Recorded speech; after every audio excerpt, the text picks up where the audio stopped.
Oke, Assalamualaikum warahmatullahi wabarakatuh. Alhamdulillah hari ini kita ketemu lagi dalam mata kuliah Ekologi Pangan dan Gizi khusus untuk program studi kesehatan masyarakat eh, semester 4. Kita lanjutkan pembahasan yang kemarin.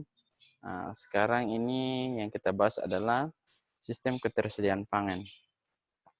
Nah, seperti kita ketahui bersama, kenapa kita mempelajari ini ketersediaan pangan, karena pasti setiap makhluk hidup membutuhkan makanan, sehingga setiap harinya terpenuhi ketersediaan pangannya.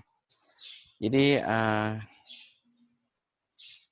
nah kita lihat di sini definisi dari ketersediaan pangan, yaitu merupakan kondisi penyediaan pangan yang mencakup makanan dan minuman yang berasal dari tanaman, ternak, ikan bagi penduduk suatu wilayah dalam kurun waktu tertentu.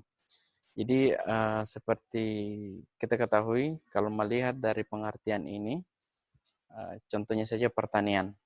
Jadi pertanian setiap kali panen pasti dilebihkan. Jadi ada di mana beras tersimpan di rumah sebelum masa bercocok tanam kembali. Jadi berkaitan dengan ketersediaan pangan, itu mencakup makanan dan minuman yang berasal dari tanaman. Sama juga dengan tambang atau empang. Jadi ada persediaan. Jadi di mana masa panennya, kemudian hasil panennya itu bisa dipakai sampai dengan hasil panen berikutnya. Jadi ada ketersediaan yang mencukupi. Nah, kemudian yang berikutnya di sini ketersediaan dapat diukur dari tingkat makro, yaitu nasional, provinsi, kabupaten, dan tingkat mikro, yaitu rumah tangga. Jadi yang makronya ini ketersediaan yang secara nasional, itu baik seluruh Indonesia, kemudian provinsi maupun kabupaten. Nah, kalau untuk tingkat mikro ini yang lebih kecil, yaitu di rumah tangga. Jadi kalau ada rumah tangga yang memiliki lahan, contohnya lahan pertanian, maka dia akan menyimpan hasil pertaniannya tersebut dipakai selama masa bercocok tanam sampai dengan panen. Jadi itu yang dimaksud dengan ketersediaan pangan. Nah, kemudian yang berikutnya di sini ada suatu sistem ya, ketahanan pangan dan gizi. Jadi dari produksinya, kemudian ketersediaan, distribusi, konsumsi, dan status gizi. Nah, kalau untuk produksinya di sini sendiri, di sini ada beberapa. Yang pertama menghasilkan, menyiapkan, mengelola, membuat, mengawetkan, mengemas kembali, mengubah bentuk. Nah, kalau untuk produksinya di sini kita bisa dikatakan juga sebagai produksi, petani juga sebagai produksi karena bisa menghasilkan beras. Nah, kemudian ketersediaan. Nah, di sini ada cadangan, impor maupun ekspor. Nah, kalau untuk cadangan seperti saya jelaskan tadi, jadi dari hasil panen itu digunakan sampai dengan hasil panen berikutnya. Nah, kalau impor artinya memasukkan barang ke dalam negeri. Nah, contohnya itu ketika suatu daerah kekurangan stok beras, maka diimporlah dari luar. Nah, kebalikannya dengan ekspor. Kalau ekspor, dia mengeluarkan barang ke luar negeri. Jadi kalau maksudnya berlebihan, sudah dihitung kalkulasinya, persediaan dari sekian sampai dengan sekian tercukupi, maka sisanya itu akan diekspor keluar. Nah, kemudian yang ketiga distribusi. Nah, untuk distribusi ini adalah penyaluran barang ke suatu daerah. Ini akses fisik dan ekonomi, kemudian stabilitas harga. Nah, ini juga mempengaruhi distribusi. Jadi makin jauh distribusinya jangkauannya, maka harganya biasanya akan naik. Kemudian ini muncul juga hukum ekonomi, kalau barangnya banyak, pasti harganya akan menurun. Nah, ketika barangnya kurang, maka harganya pasti akan naik. Nah, kemudian yang berikutnya adalah konsumsi. Di sini mencakup kesehatan, pengetahuan pendidikan, besar keluarga.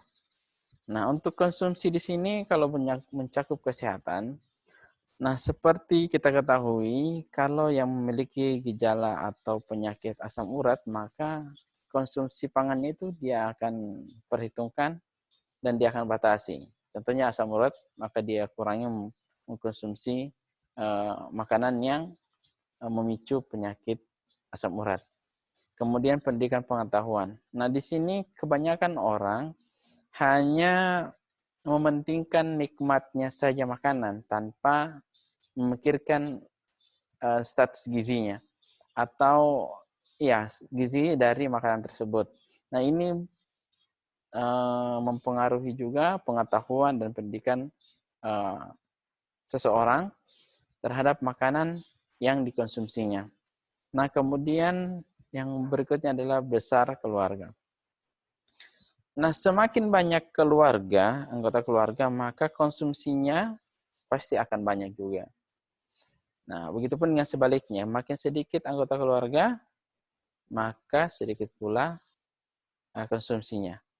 Nah, contohnya itu kalau rumah tangga memiliki 3 anggota keluarga, yaitu terdiri dari ayah, kepala keluarga, kemudian ibu, kemudian anak. Nah, 3 orang ini berbeda konsumsinya dengan yang kepala keluarga memiliki anggota sampai 5 orang. Nah, tentu yang lebih sedikit konsumsinya adalah yang 3 orang ini. Nah, kemudian yang berikutnya status gizi. Nah, di sini status gizi kesehatan, sanitasi lingkungan. Nah, ini juga berkaitan dengan ketersediaan dan dalam sistem ketahanan pangan. Nah, status gizi ini kadang orang memang yang penting kenyang, tanpa harus memikirkan gizinya seperti apa. Nah, ini berkaitan dengan stunting juga, karena berkaitan dengan pengetahuan juga, sehingga status gizi masyarakat itu terganggu. Nah, jadi inilah ada 5 dalam ketersediaan sistem ketahanan pangan dan gizi. Ada produksi, ketersediaan, distribusi, konsumsi, dan status gizi. Nah, kemudian yang berikutnya, di sini terpenuhinya pangan dalam jumlah dan mutu yang memadai bagi setiap orang, setiap saat untuk hidup sehat dan produktif. Nah, daya jangkaunya ekonomi, fisik, makanan dengan mutu gizi yang baik atau seimbang, sampai ke individu, distribusi antar wilayah, antar anggota keluarga, serta waktu. Nah, terpenuhinya pangan dalam jumlah dan mutu yang memadai bagi setiap orang. Nah, ekonominya, nah kalau maksudnya kita lihat dari segi ekonomi, tentu tidak semua orang bisa tercukupi kebutuhan pangannya. Karena kenapa? Biasanya kadang ekonomi seseorang itu atau kepala keluarga itu berbeda. Ada yang rendah, ada yang tinggi. Nah, seperti itu. Kemudian fisik. Nah, kalau berkaitan dengan fisik, nah ini juga